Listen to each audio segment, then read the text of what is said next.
दोस्तों कॉन्स्टिपेशन या फिर पेट ठीक से साफ ना होना ये बहुत कॉमन प्रॉब्लम आज के समय में है। एक सर्वे के अकॉर्डिंगली लगभग 22% व्यक्ति इंडियंस कॉन्स्टिपेशन के शिकार रहते हैं। खास करके जो मेट्रो सिटीज हैं उनके अंदर इस तरह की जो पेशेंट मिलते हैं, केसेस मिलते हैं, वो ज्यादा मिलते हैं। जबकि हम कंपेयरिंग करते हैं जो गांव वाले व्यक्ति हैं उनके अंदर इस तरह की समस्याएं कम मिलती हैं। तो सबसे पहले इसको हम दो में या तीन में हम इसको डिवाइड कर सकते हैं कि कॉन्स्टिपेशन है क्या।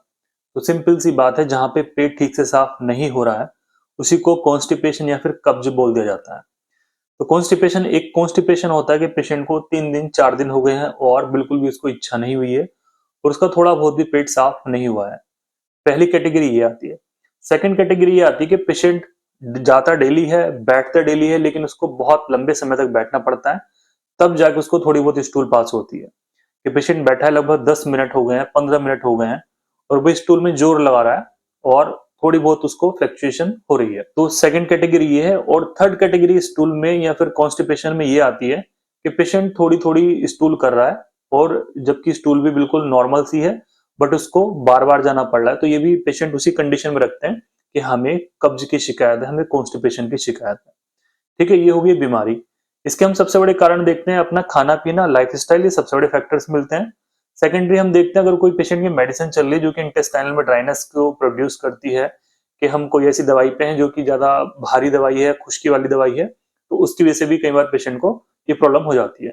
जो व्यक्ति मोटे हैं या फिर जिनका लाइफस्टाइल बहुत सेडेंटरी लाइफस्टाइल है, कि केवल खाते पीते हैं, फिजिकल इनएक्टिविटी उनके अंदर है, कि कोई वो फिजिकल वर्कआउट वगैरह नहीं करना चाहते हैं, चलना फिरना नहीं चाहते हैं, केवल हमेशा बाइक से चले गए, कार से चले गए, घूम लिया, ऐसे करते हैं कि मतलब दिन में वो 50 कदम भी नहीं चलते हैं। ऐसे व्यक्ति के अंदर ज्यादा समस्याएं आती हैं। और वैसे व्यक्ति के अंदर भी ज्यादा आती हैं जो लोग बाहर का ज्यादा खाते हैं, ऑयली खाते हैं, फास्ट फूड खाते हैं, मैदा ज्यादा खाते हैं। और जो अच्छी चीजें होती हैं, जो फाइबर्स वाली चीजें हैं, फ्रूट्स हैं, तो वो उनको नहीं खाते हैं। उनके अंदर भी इस तरह की समस्या ज्यादा देखने को मिलते हैं। या फिर जो थर्ड वन आता है इसमें, कि जो लोग ज्यादा एडिक्शंस करते हैं उनके अंदर भी समस्या मिलती है। राइट। तो अब आते हैं इसमें इसमें क्या समाधान कर सकते हैं। तो सबसे पहले इस चीज से तो आप समझ ही होंगे, इन बातों से मेरी आप समझ ही होंगे कि हमें सबसे पहले अपना लाइफ स्टाइल को ठीक करना होगा, उसको करेक्ट करना होगा कि प्रॉब्लम कहाँ पे हो रही है, कि हमारी जो आंतों की मूवमेंट है वो स्लो कैसे हो गई है। तो उसको ठीक करने के लिए आपको बहुत सारी चीजें अप्लाई करनी होंगी, जिसमें से एक्सरसाइज भी आती है। एक्सरसाइज के लिए बाबा रामदेव इतने सालों से बोलते आ रहे हैं सभी लोगों से। तो जिनको पेट की समस्या है उसमें आप कपालभाति वगैरह स्टार्ट कर दीजिए करना, बहुत बढ़िया रहेगा। सुबह सुबह में अगर आप बहुत लंबे समय से गर्म पानी पी रहे हैं, फायदा नहीं लग रहा है गर्म पानी से, तो भाई आप नॉर्मल पानी पियो। जितना ज्यादा आप गर्म पानी पिएंगे, जितना ज्यादा बॉडी के अंदर गर्म पानी जाएगा इंटेस्टाइन के अंदर, उतनी ज्यादा ड्राइनेस होने की समस्याएं बढ़ सकती हैं। तो पानी आप बिल्कुल नॉर्मल पीजिए, जितनी प्यास लगती है उतना ही पानी पीजिए। अब ऐसा बिल्कुल नहीं कि आप दिन में 1 गिलास भी पानी ना पिए, ये बात भी आपकी गलत होगी। और जिनको लगता है कि भाई उनका पेट ठीक से साफ हो जाता है, गर्म पानी बहुत लंबे समय से यूज कर रहे हैं, तो वो कंटिन्यू रखें, इसके लिए मैं अपोज नहीं कर रहा हूँ। अब बात आती है मोड ऑफ ट्रीटमेंट कि आप इसको कैसे ठीक कर सकते हैं। होम्योपैथी और आयुर्वेदिक ट्रीटमेंट सबसे बेस्ट है इस वाली कंडीशन में, साथ में अगर आप अपना लाइफ स्टाइल ठीक कर लेते हैं। मोस्टली हम एलोपैथिक में देखते हैं इस तरह के सिरप अवेलेबल है, जिसको आप रात में 10 ml पी लेंगे तो अगले दिन आपका पेट साफ हो जाएगा। कम से कम 5-6 बार आपको जाना पड़ सकता है, स्टूल आपको बिल्कुल थिन आ सकती है, पानी की तरह आ सकती है। बट आप अगर होम्योपैथी आयुर्वेदिक की तरफ जाते हैं तो उसमें बढ़िया ट्रीटमेंट है, कंडीशन के हिसाब से आपको ट्रीटमेंट दिया जाएगा। अगर आपकी हाथों के अंदर ड्राइनेस ज्यादा आ गई है, इंटेस्टाइनल मोबिलिटी उनकी कम हो गई है, तो उसको ठीक करने के लिए भी दवाइयां अवेलेबल हैं, इवन होम्योपैथी में भी आयुर्वेदिक में भी। तो उसी के लिए दो तरीके से ट्रीटमेंट होम्योपैथी और आयुर्वेदिक में होता है। मैं अपना पहले होम्योपैथी का बता देता हूँ कि होम्योपैथी में मोड ऑफ ट्रीटमेंट क्या है। सिंपली आपको ऐसी दवाई ले सकते हैं कि आपने रात को 2 गोली खाई और अगले दिन आपका पेट साफ हो गया, जिसके अंदर फिनोप्थलीन मिलती है। बहुत सारी होम्योपैथी मेडिसिन में है। पहले बहुत सारी कंपनी इसको बनाती थी, लेकिन अब धीरे धीरे इसको कट कर रहे हैं। ठीक है, इससे क्या होता था कि आपने रात में 2 गोली, 3 गोलियां, 1 गोली खाई और अगले दिन आपका पेट ठीक से साफ हुआ। उससे क्या होता था कि इंटेस्टाइन की जो मूवमेंट है वो थोड़ी बहुत बढ़ती थी और फिर अगले दिन वैसे डाउन हो जाती थी, तो डेली डेली आपको खानी पड़ती थी, जिसकी वजह से आपको इसकी हैबिट मतलब हैबिचुअल पेशेंट हो जाता है। लेकिन अब जो है कंपनियों ने काफी अच्छे सुधार किए हैं, कुछ कॉम्बिनेशन ऐसे बनाए हैं जो कि बहुत बढ़िया है, उसके अंदर ये वाली मेडिसिन का यूज नहीं किया है। और उस मेडिसिन का ऐसे नहीं कि आपको केवल रात रात में पी के सोना है या रात रात में खा के सोना है, नहीं।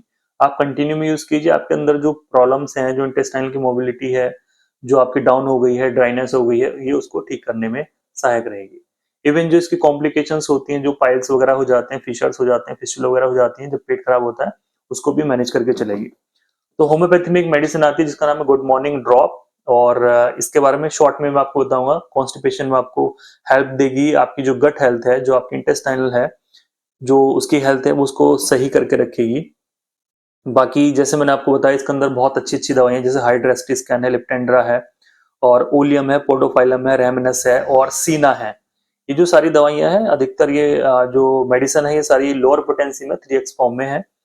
बाकी ये पीने की शीशी आपको मिलेगी। और जो जो चीजें मैंने आपको बताई हैं, कॉन्स्टिपेशन से रिलेटेड सिम्टम्स भी हैं, गट हेल्थ है, और चाहे आपको क्रॉनिक है, आपका जो कॉन्स्टिपेशन है वो क्रॉनिक है या एक्यूट है, ये दोनों में काम करती है। राइट, तो इसकी आप पीने की शीशी लाएंगे, शवाबी की आपको मिलेगी। और इसका कोई प्रमोशन नहीं है। 30 ml की आप शीशी लाएंगे 130 रुपीज की आपको मिल जाएगी। 130 रुपए की आप शीशी लाएंगे जो कि आपकी 20 से 25 दिन चल जाएगी। इस दवाई को ऐसा नहीं कि आपने रात में लेके सोना है, इसको आप कंटिन्यू में लीजिए, डेली लीजिए। दिन में 2 बार का समय है तो 2 बार ले लीजिए, 3 बार का समय तो 3 बार ले लीजिए।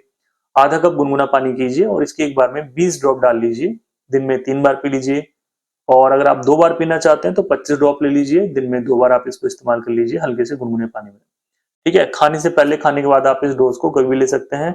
और कंटिन्यू में इस्तेमाल कीजिए। जो मैंने चीजें आपको बताई हैं उस पर ध्यान दीजिए, एक्सरसाइज कीजिए, फिजिकल एक्टिविटी आप अपनी बढ़ाइए, तब जाके आप कंटिन्यू में पियेंगे इसको। इससे आपको काफी अच्छे रिजल्ट मिलेंगे। अपनी जो डाइट है उसको बेहतर कीजिए, फाइबर वाली चीजें खाइए। कुछ होम रेमेडीज अगर आपको मालूम है तो आप होम रेमेडीज यूज कर सकते हैं। बाकी इस मेडिसिन का कोई भी साइड इफेक्ट नहीं है। किसी और अन्य दवाई के साथ भी आप इस दवाई को ले सकते हैं, गैप आप रख के ले सकते हैं। अगर होम्योपैथी दवाई चल रही है तो एक बार पहले अपने होम्योपैथी डॉक्टर से कंसल्ट कर लीजिए। एलोपैथी मेडिसिन चल रही है जिसकी वजह से आपको पेट के अंदर समस्याएं हो गई, ड्राइनेस हो गई है, तो आप इस मेडिसिन को यूज कर सकते हैं। इसका कोई भी आपको नुकसान नहीं लगेगा। दोस्तों, उम्मीद करूंगा इस वीडियो को ज्यादा से ज्यादा आप शेयर करेंगे जिससे लोगों को राइट और सही इन्फॉर्मेशन पहुंच सके। आज के इस वीडियो में इतना ही। जय श्री कृष्णा, जय हिंद।